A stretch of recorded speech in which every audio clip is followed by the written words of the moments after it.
Headlines చూద్దాం.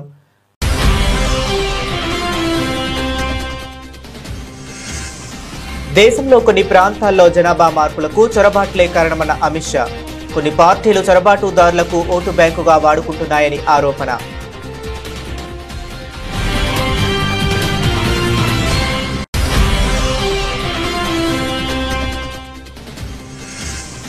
Rajasthani Deepavali melon కార్యక్రమంలో పాల్గొన్న సీఎం రేఖా గుప్తా. గ్రీన్ క్రాకర్ల వాడకాన్ని అనుమతించాలని కోర్టును విజ్ఞప్తి చేసినట్లు వెల్లడి.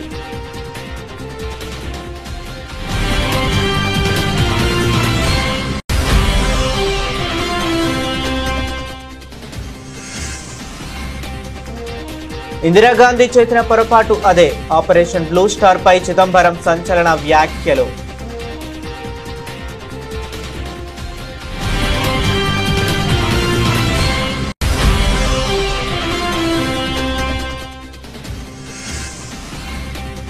రాహుల్ కు పట్టిన గతే తేజస్వికి కూడా పడుతుంది. తేజస్వి ఓటమి ఖాయమన్న ప్రశాంత్ కిషోర్.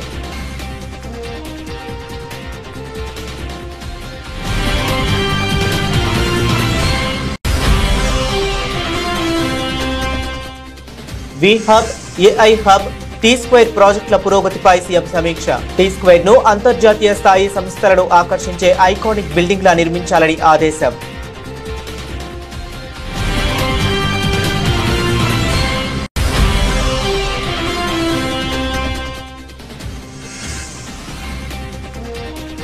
విశాఖకు మరో ప్రతిష్టాత్మక సంస్థ రాక. మంత్రి లోకేష్ చేతుల మీదుగా శంకుస్థాపన.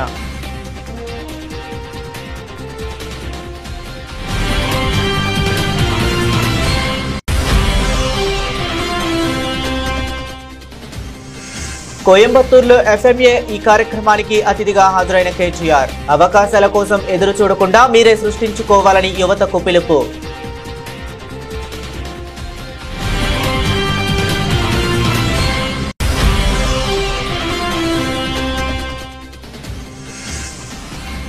ఏపీ నకిలీ మద్యం కేసులో వాస్తవాలను, కమిషన్లను సిబిఐ బయటకు తీయాలి. మాజీ మంత్రి ఆర్కే రోజా డిమాండ్.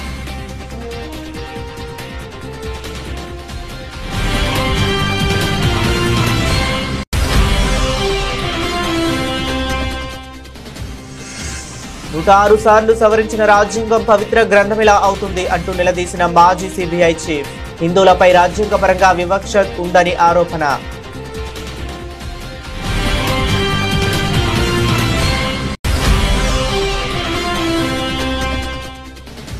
అక్రమ సంపాదన కోసం అక్రమ మద్యాన్ని ప్రవేశపెట్టి పేద ప్రజల ప్రాణాలతో చెలగాటాలు ఆడుతుంది. కూటమి ప్రభుత్వంపై మాజీ మంత్రి కాకాణి గోవర్ధన్ రెడ్డి ఆగ్రహం.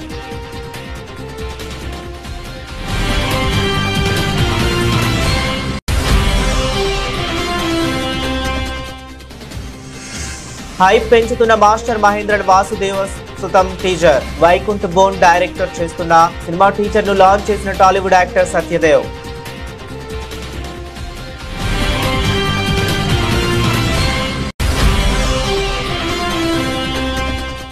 భారత్ విండీస్ రెండో టెస్ట్ క్లీన్ స్వీప్ దిశగా టీమిండియా. మూడో రోజు లంచ్ బ్రేక్ సమయానికి 8 వికెట్ల నష్టానికి 217 పరుగులు చేసిన West Indies.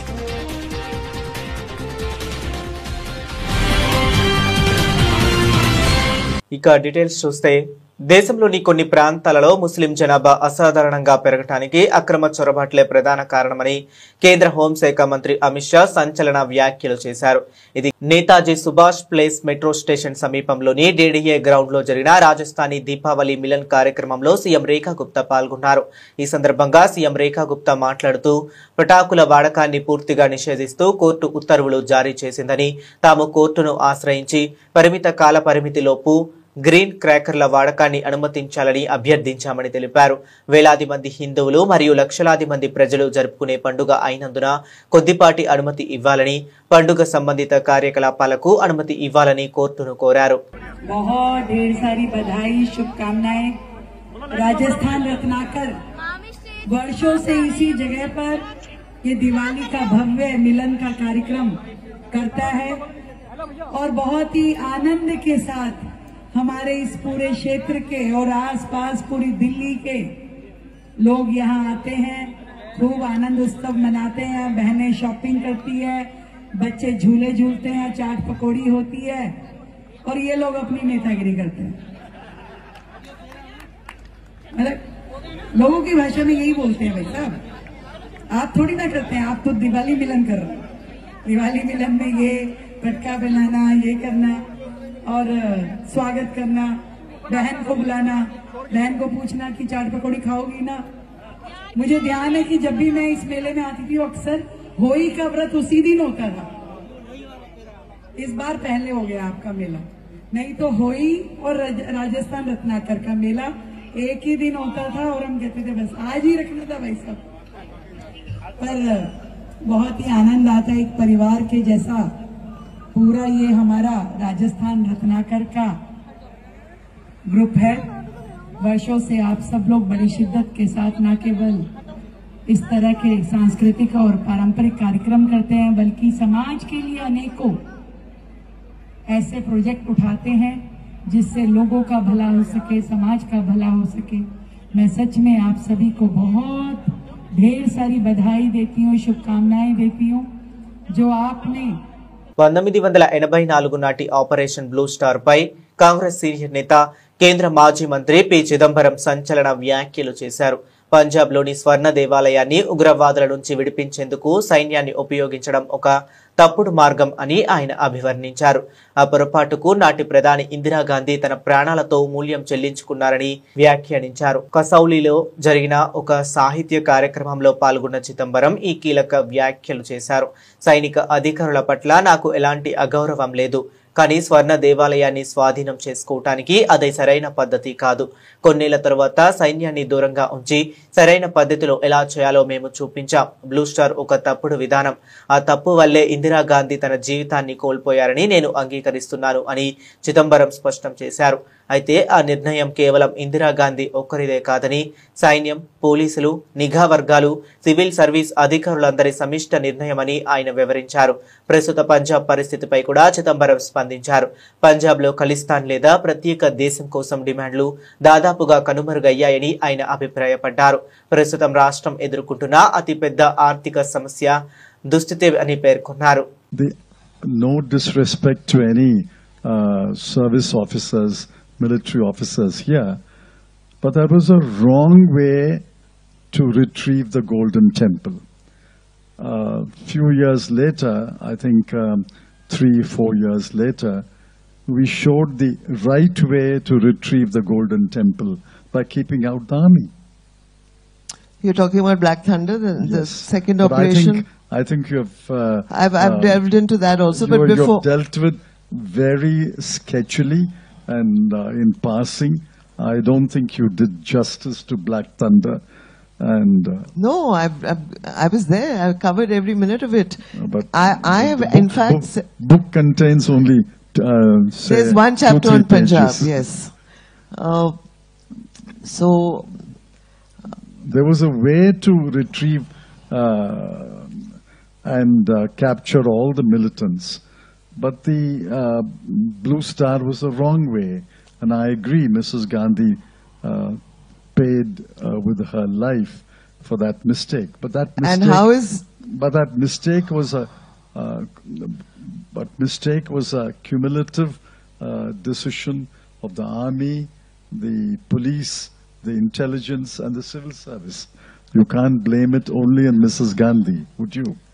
Well, she was a Prime Minister. I don't think anybody else could have signed off on that mission.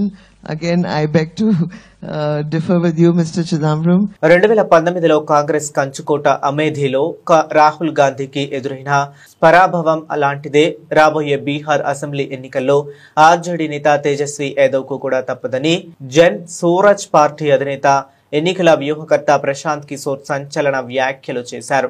Tejaswi ప్రాతినిధ్యం వహిస్తున్న రఘేపూర్ నియోజకవర్గంలో ఈ ఎన్నికల్లో ఆయన అడ్రస్ లేకుండా గల్లంతు కావటం ఖాయమని జోసెం చెప్పారు. పాట్నాలోని రఘేపూర్లో తన ఎన్నికల ప్రచారాన్ని ప్రారంభించిన సందర్భంగా ప్రశాంత్ కిషోర్ మీడియాతో మాట్లాడారు. ఈ సందర్భంగా ఆయన మాట్లాడుతూ కాంగ్రెస్ కు 15 ఏళ్లుగా కంచుకోటగా ఉన్న అమేథీలో రాహుల్ గాంధీ, బీజేపీ నేత స్మృతి ఇరానీ చేతితో చేతిలో అవమానకర రీతిలో ఓడిపోయారు. ఇప్పుడు ఆర్జేడీకి తేజస్వి యాదవ్ కు కూడా అదే గతి పడుతుంది అని స్పష్టం చేశారు. రఘేపూర్ నియోజకవర్గం దశాబ్దాలుగా లాలూ కుటుంబ ఆధిపత్యంలో ఉందని ప్రశాంత్ కిషోర్ ఆరోపించారు. ఇన్నేళ్లుగా ఒకే కుటుంబం పాలిస్తున్న ఈ ప్రాంతంలో కనీస మౌలిక సదుపాయాలు కూడా కల్పించలేదని ఆయన విమర్శించారు. ఈ ఎన్నికల్లో ఖచ్చితంగా వంశపారంపర్య పాలనకు ముగింపు పలకాలని నిర్ణయించుకున్నారని ప్రశాంత్ కిషోర్ వ్యాఖ్యానించారు. राघोपुर जा रहे हैं, वहां पर जितने साथियों ने, जितने कार्यकर्ताओं ने, जनस्वराज के परिवार के सदस्यों ने राजद के वहां पर जो उनका आधिपत्य है उसके खिलाफ जनस्वराज की बात को घर घर पहुंचाया है। उनके साथ जाकर बैठेंगे, कुछ लोगों से मुलाकात करेंगे, उनके साथ बैठकर उनकी जो भावना है उसको समझने का प्रयास करेंगे, ताकि कल जब केंद्रीय कमेटी की बैठक हो तो उसमें उनकी बात को शामिल किया जाए और कल उस पर जैसे बाकी सीट पर निर्णय होगा वैसे राघोपुर पर भी होगा। इसलिए आज मैं खुद से जा रहा हूं राघोपुर, दिन भर रहूंगा और ये समझने का प्रयास करूंगा कि वहां पर क्या कुछ करना चाहिए, कौन सबसे बेहतर व्यक्ति है जो चुनाव लड़ने के लिए माकूल पार्टी जिसको समझती है उसका नाम कल के लिए रिकमेंड किया जाएगा। ऐलान तो भैया पार्टी करती है, पार्टी टिकट का ऐलान तो मैं नहीं करता हूँ। पार्टी रहा तो क्या आप चुनाव लड़ेंगे वहाँ से लोग जो तय करेंगे वो किया जाएगा। दो जगह चुनाव लड़ने की बात कर रहे हैं मेरे भाई, अगर हमारे लड़ने की बात सुन के तेजस्वी यादव को राघोपुर छोड़ के भाग जाना है, मेरे आईडी में कुछ दो जगह से तो उनको लड़ना ही पड़ेगा। खाली ये चर्चा चल रही है कि प्रशांत किशोर जनस्वराज वहाँ लड़ने आ रहा है तो तेजस्वी यादव दूसरी सीट खोज रहे हैं। उनका भी हालत वही होगा जो राहुल गांधी का अमेठी में हुआ, छोड़कर गए वायनाड तो अमेठी से ही हार गए। इसलिए मेरे भाई आज जा रहे हैं, अभी चर्चा शुरू हो रही है, अभी तो चुनाव अब शुरू हो रहा है, घबराइए नहीं, आगे आगे देखिए क्या होता है। రాష్ట్ర ప్రభుత్వం ప్రతిష్టాత్మకంగా చేపట్టిన టీ స్క్వేర్ ను అంతర్జాతీయ స్థాయి సంస్థలను ఆకర్షించేలా ఐకానిక్ బిల్డింగ్ లా నిర్మించాలని సీఎం రేవంత్ రెడ్డి అధికారులను ఆదేశించారు. నగరంలోని ఐటీ ప్రాంతమైన రాయదుర్గంలో అత్యంత ఆకర్షణీయంగా దీని నిర్మాణాన్ని చేపట్టాలన్నారు. ఈ ప్రాజెక్టు హైదరాబాద్ కు కొత్త పబ్లిక్ డెస్టినేషన్ గా నిలవాలన్నారు. ఇందుకు సంబంధించిన కొన్ని డిజైన్లను అధికారులు సీఎంకు చూపించగా వాటికంటే మెరుగైనదిగా రాబోయే డిజిటల్ యుగానికి అన్ని సౌకర్యాలు కలిగి ఉండేలా సృజనాత్మకత డిజైన్ తో తీర్చిదిద్దాలని సూచించారు. ICC integrated command control centre లో V hub, AI hub, T square ప్రాజెక్టుల పురోగతిపై సీఎం సమీక్ష నిర్వహించారు. ఈ సందర్భంగా ఆయన మాట్లాడుతూ టీ స్క్వేర్ ను ఎంటర్టైన్మెంట్, టూరిజం, ఫుడ్, బిజినెస్ ల కలయికగా అద్భుతమైన మాల్ కాంప్లెక్స్ గా రూపుదిద్దాలన్నారు. ఈ మాల్ 24 గంటలు అందుబాటులో ఉండే ప్రదేశంగా మారాలన్నారు. పెద్ద పెద్ద ఎలక్ట్రానిక్, డిజిటల్ డిస్ప్లేస్లు, ప్రకాశవంతమైన లైటింగ్లతో ఈ ప్రాంతాన్ని మిరుమిట్లు గొలిపే చైతన్యవంతమైన వేదికగా తీర్చిదిద్దాలని ఆదేశించారు. నిర్మాణ పనులు నవంబర్ నెలాఖరుకల్లా ప్రారంభమయ్యేలా చర్యలు తీసుకోవాలన్నారు. దానికోసం అవసరమైన జైకా ఫండింగ్ త్వరగా పొందేలా సమన్వయం చేయాలని సూచించారు. ప్రపంచ ప్రఖ్యాత సంస్థలైన యాపిల్ వంటి దిగ్గజ కంపెనీలు కూడా టీ స్క్వేర్ ప్రాజెక్టులో భాగమయ్యే ప్రణాళిక రూపొందించాలన్నారు. వాహన రాకపోకలకు అంతరాయం కలగకుండా పార్కింగ్ సదుపాయాలు సమృద్ధిగా ఉండేలా డిజైన్లో పొందుపరచాలని సూచించారు. విశాఖకు మరో అంతర్జాతీయ ప్రతిష్టాత్మక సంస్థ తరలివచ్చింది. దేశ కృత్రిమ మేధా సాధికారత దిశగా విశాఖలో మొదటి AI edge data centre, open cable landing station కు విద్య, ఐటీ శాఖల మంత్రి నారా లోకేష్ ఈ రోజు శంకుస్థాపన చేశారు.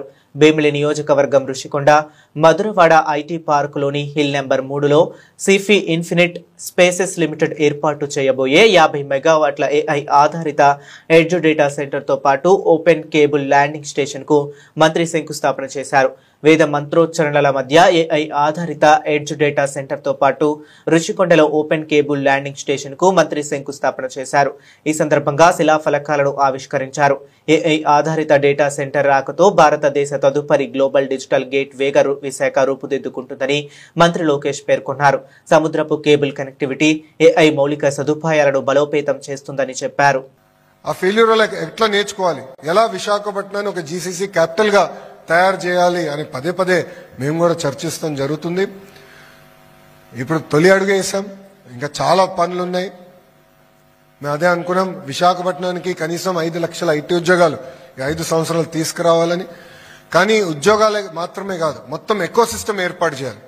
ఇప్పుడే రాజుగారు చెప్పినట్లు హోటల్స్ రావాలి, కన్వెన్షన్ సెంటర్స్ రావాలి, కొత్త ఎయిర్పోర్ట్ ఎటుగో వచ్చే సంవత్సరం కూడా ప్రారంభిస్తున్నాం. సో ఈ మొత్తం ఎకో సిస్టమ్ క్రియేట్ చేయాలి, వైబ్రెన్సీ తీసుకొచ్చేదానికి విశాఖపట్నానికి. ఆ దిశగా ప్రభుత్వం పనిచేస్తుంది. మన కేబినెట్ మీటింగ్ లో కూడా సిఫీది నా ముందల కేబినెట్ లో క్లియర్ అయింది, మన గూగుల్ ది క్లియర్ అయినప్పుడు కూడా క్లియర్ మ్యాండేట్ కేబినెట్ మాకు ఇచ్చారు, ప్రత్యేక నాకు బాధ్యత ఇచ్చారు.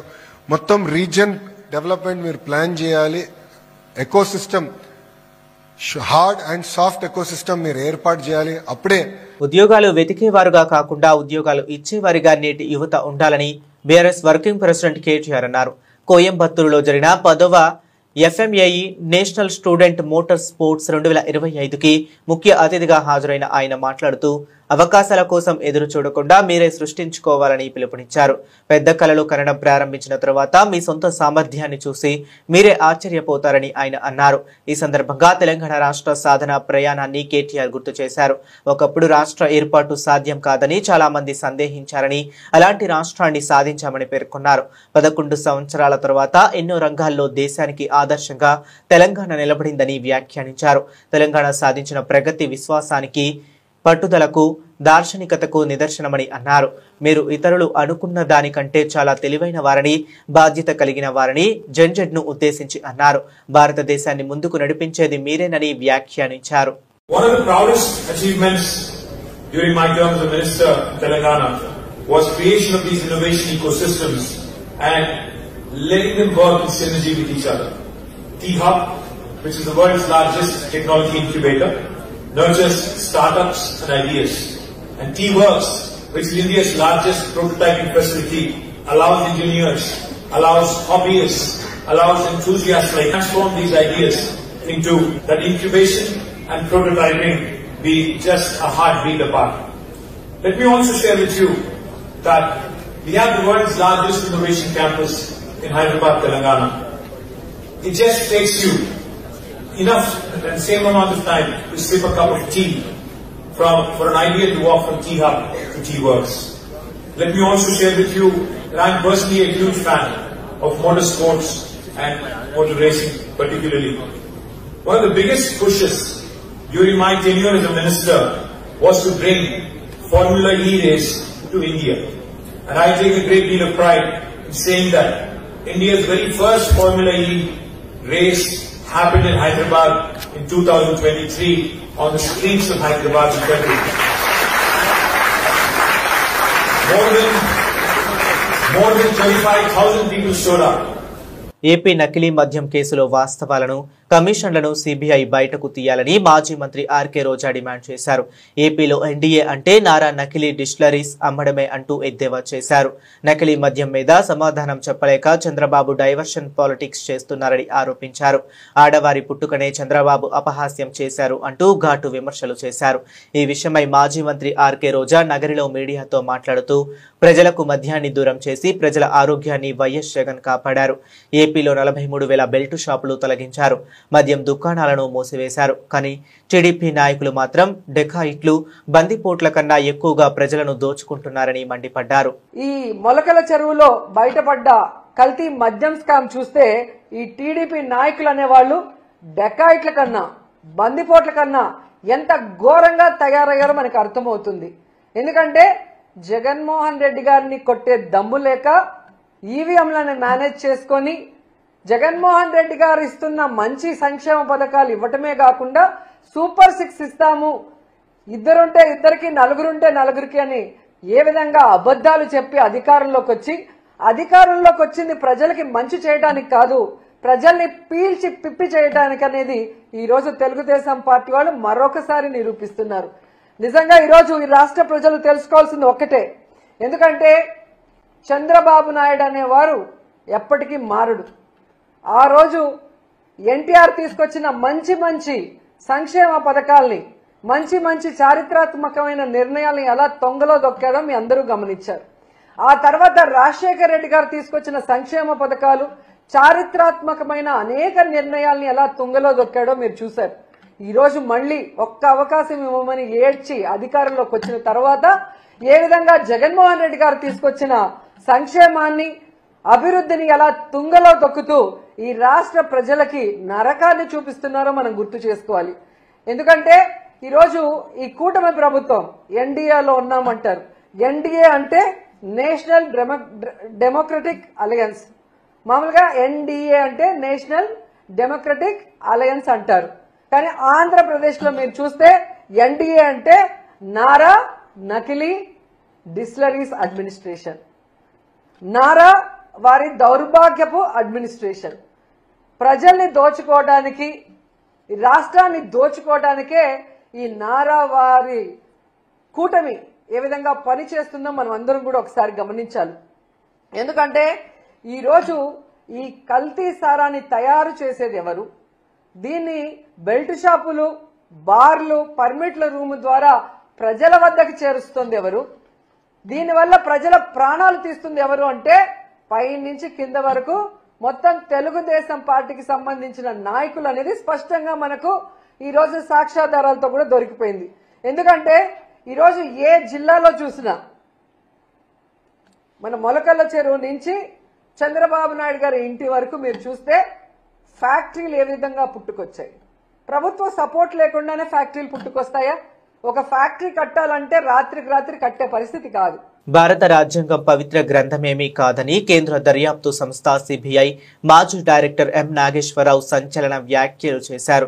ఒకవేళ అదే పవిత్ర గ్రంథం అయితే దానికి ఇప్పటి వరకు 106 సార్లు సవరణలు ఎందుకు చేశారని ఆయన సూటిగా ప్రశ్నించారు. రామాయణం, భారతం, భగవద్గీత వంటి గ్రంథాలకు ఎటువంటి సవరణలు జరగలేదని ఆయన గుర్తు చేశారు. హైదరాబాద్ లో ఫిలిం నగర్ క్లబ్ లో పాత్రికేయులు, మేధావులతో నిర్వహించిన ఒక చర్చా కార్యక్రమంలో ఆయన మాట్లాడారు. హిందువుల సమాన హక్కుల నిరాకరణ, రాజ్యాంగ వివక్ష అనే అంశంపై జరిగిన ఈ సమావేశంలో ఆయన తన అభిప్రాయాలను వెల్లడించారు. హిందువులు మెజారిటీగా ఉన్న ప్రాంతాల్లో ఇతర మతాల వారు సురక్షితంగా జీవించగలుగుతున్నారని, కానీ ఎక్కడైతే హిందువులు మైనారిటీలుగా ఉన్నారో అక్కడ వారి మనుగడే ప్రమాదంలో పడుతుందని ఆవేదన వ్యక్తం చేశారు. ఈ సందర్భంగా కాశ్మీర్ అంశాన్ని ఆయన ఉదాహరణగా చూపారు.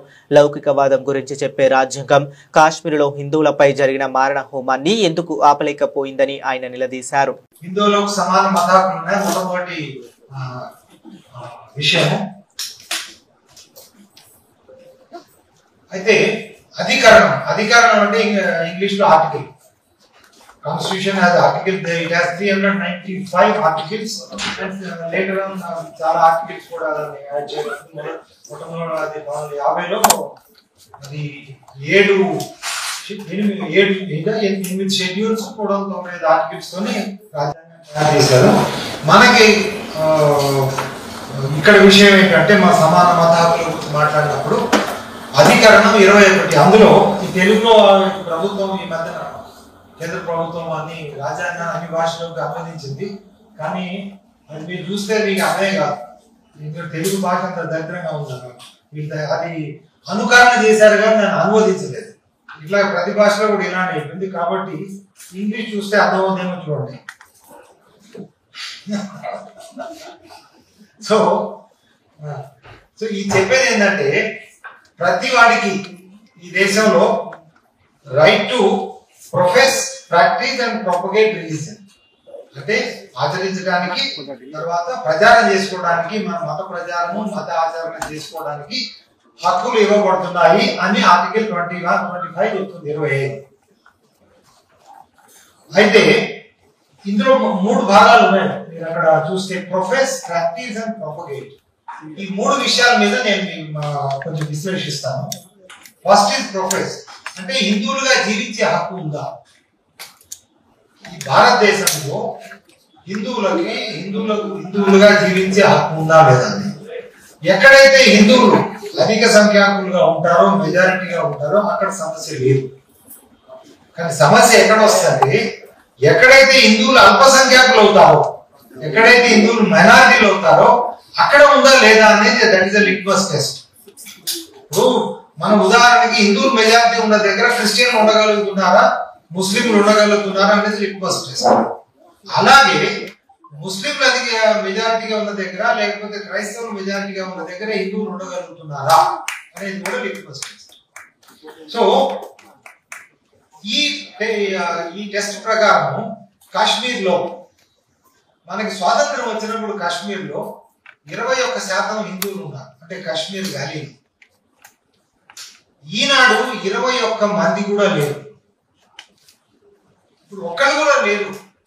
అక్కడ కాశ్మీర్ వ్యాలీలో ఒక్క హిందూ అనేవాడు కూడా లేడు.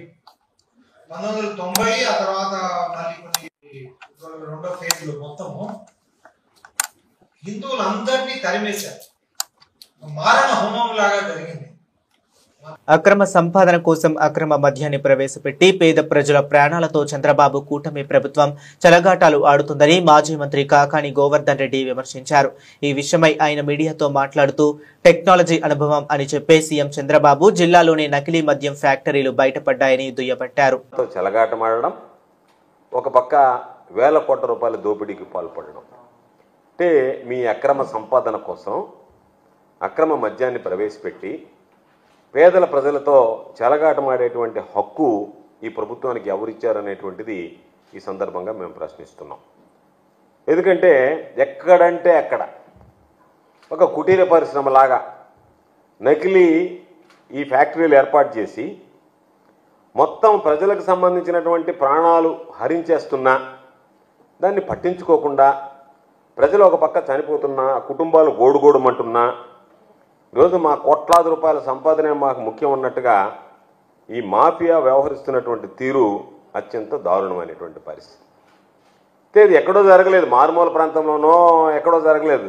సాక్షాత్తు ఈ రాష్ట్రానికి ముఖ్యమంత్రిగా ప్రాతినిధ్యం వహిస్తున్నటువంటి చంద్రబాబు నాయుడు జిల్లాలో జరిగింది.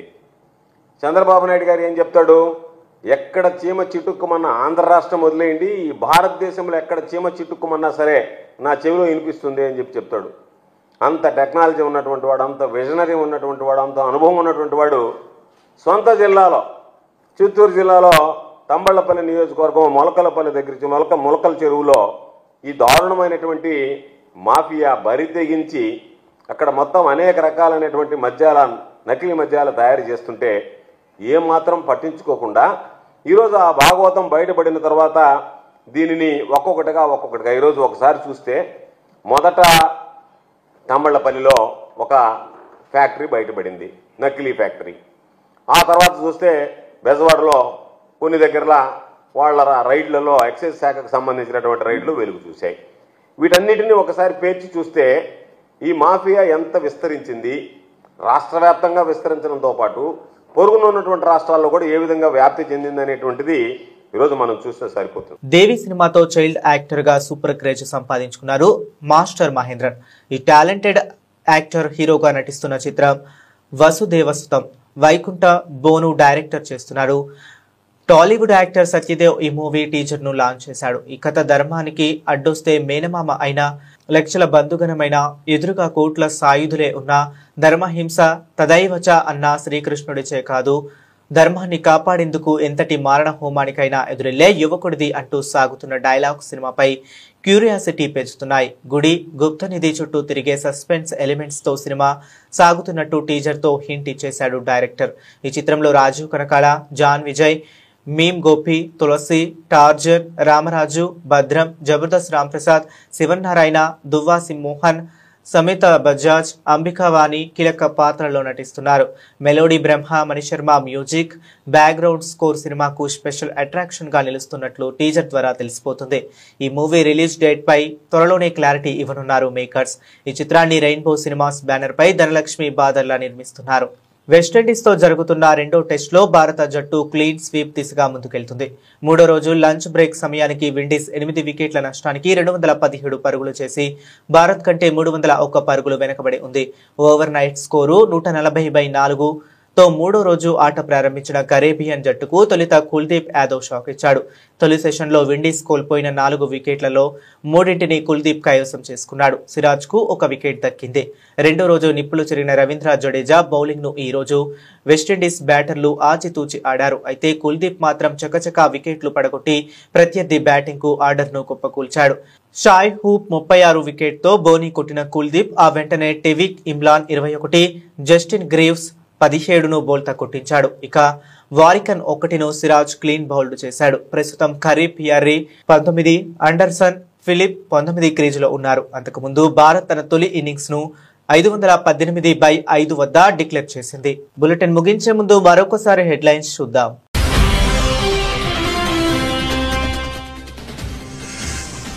దేశంలో కొన్ని ప్రాంతాల్లో జనాభా మార్పులకు చొరబాట్లే కారణమన్న అమిత్ షా.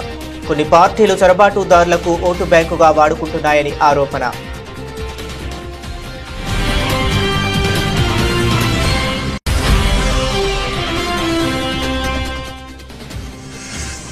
రాజస్థానీ దీపావళి మిలన్ కార్యక్రమంలో పాల్గొన్న సీఎం రేఖా గుప్తా గ్రీన్ క్రాకర్ల వాడకాన్ని అనుమతించాలని కోర్టును విజ్ఞప్తి చేసినట్లు వెల్లడి.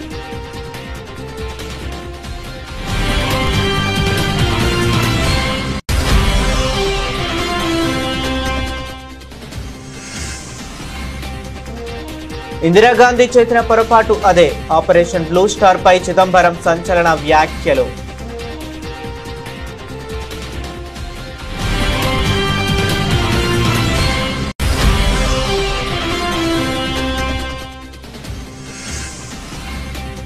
రాహుల్ కు పట్టిన గతే తేజస్వికి కూడా పడుతుంది. తేజస్వి ఓటమి ఖాయమన్న ప్రశాంత్ కిషోర్.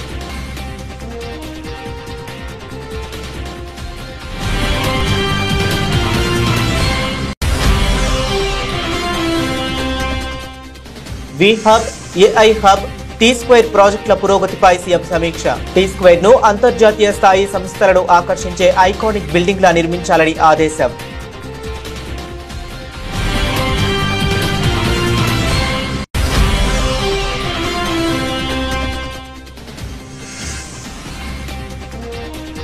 విశాఖకు మరో ప్రతిష్టాత్మక సంస్థ రాక. మంత్రి లోకేష్ చేతుల మీదుగా శంకుస్థాపన.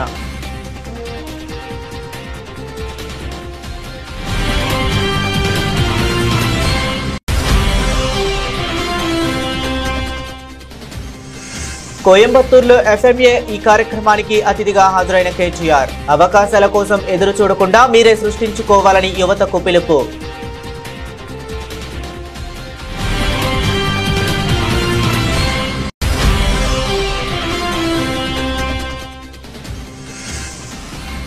ఏపీ నకిలీ మద్యం కేసులో వాస్తవాలను, కమిషన్లను సిబిఐ బయటకు తీయాలి. మాజీ మంత్రి ఆర్కే రోజా డిమాండ్.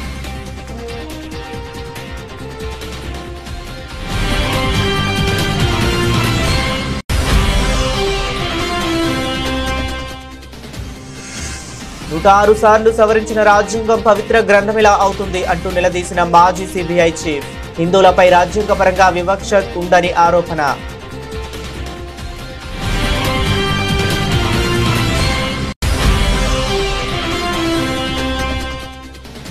అక్రమ సంపాదన కోసం అక్రమ మద్యాన్ని ప్రవేశపెట్టి పేద ప్రజల ప్రాణాలతో చెలగాటాలు ఆడుతుంది. కూటమి ప్రభుత్వంపై మాజీ మంత్రి కాకాని గోవర్ధన్ రెడ్డి ఆగ్రహం.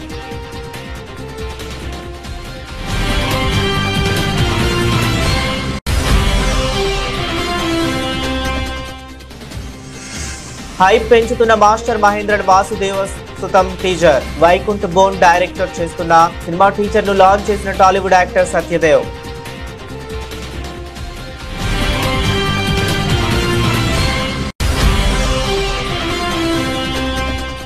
భారత్ విండీస్ రెండో టెస్ట్ క్లీన్ స్వీప్ దిశగా టీమిండియా. మూడో రోజు లంచ్ బ్రేక్ సమయానికి 8 వికెట్ల నష్టానికి 217 పరుగులు చేసిన వెస్టిండీస్.